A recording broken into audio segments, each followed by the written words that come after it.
Welcome to Shorthand Dictation Practice. Today's dictation, Shorthand Transcriptions, by Sir Kailash Chandra. Transcription number 7 at 120 words per minute. Get your pen and notebook ready. We will start the transcription in 5 seconds. 5, 4, 3, 2, 1. Start. Transcription number 7. Now, I would like to say that with this measure we are now adopting, to my mind, it will not be possible to have this system or any other system functioning effectively. The number of clauses that we have included are so restrictive and rigid that it will not be possible for any system to function in this country. If at all it is able to function, it will be able to function with a lot of difficulties. It will be said afterwards that the industrial sector, particularly the private sector, has not been able to deliver the goods. I would like to warn the government that if anything happens in the future in which industrial production or production in the private sector has not gone up, it would be not because of any lack of efforts on the part of the private sector, but because of the measure that we are now adopting. I have mentioned several times how this particular bill is very restrictive and how it will hamper the normal growth of companies in this country. It is a pity that when we are on the threshold of the second 5-year plan, such a measure should be passed in this House.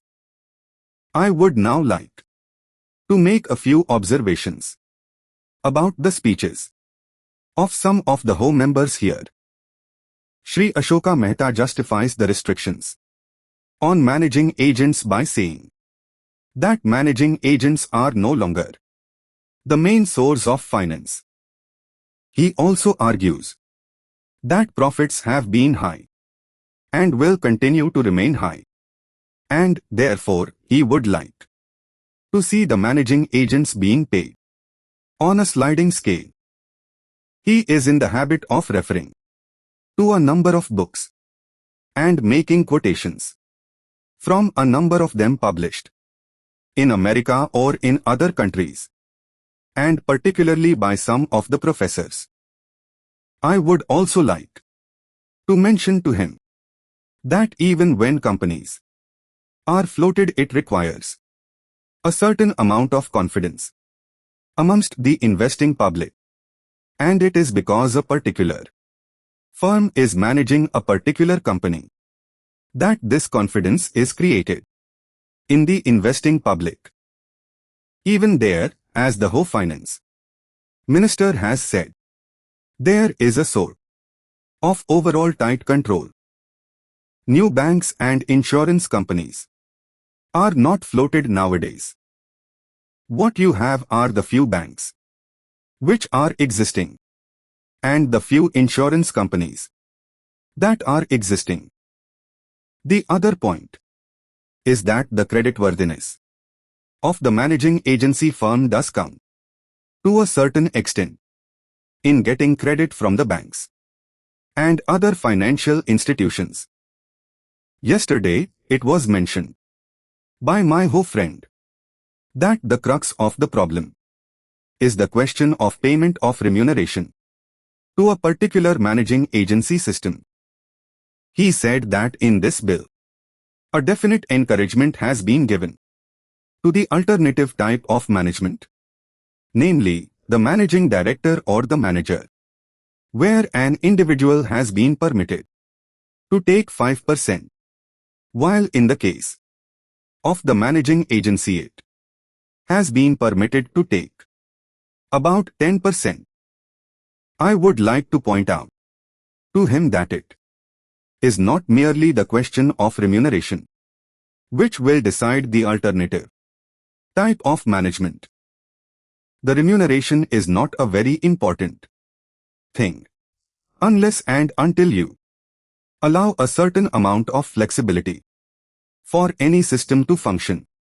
It will not be possible to evolve any other system to take the place of the managing agency system.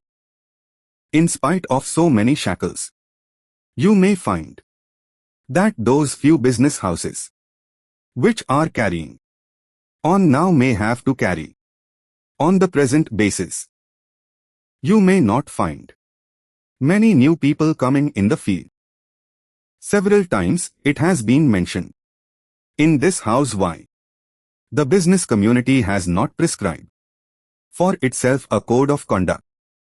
In this connection, I would like to point out that a degree or diploma is essential for the profession, and in case of violation of the code, sanction should be provided by it to prevent a person from practicing the profession.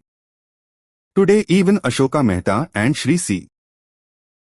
Shah can set up a grocery shop and become businessmen. Nobody lays down any condition for starting business, and nobody can prevent others from continuing it. But I would like to point out that with regard to the code of conduct, there is a certain amount of ethics, and there are certain standards and traditions on which business houses function. If a particular firm has not got proper ways of managing its business, you will find that business house will find it difficult to function, and it would be difficult for it to command the confidence of the business community. It would not be possible for it to function as effectively as a firm which has proper ways of managing its business. That is sufficient as a code of conduct. It is not possible to prescribe a certain code of conduct in the manner it has been done for the profession in general. All along idiom all the time, every moment not all alone, which means entirely by oneself. This completes today's dictation. Practice well and see you in the next session.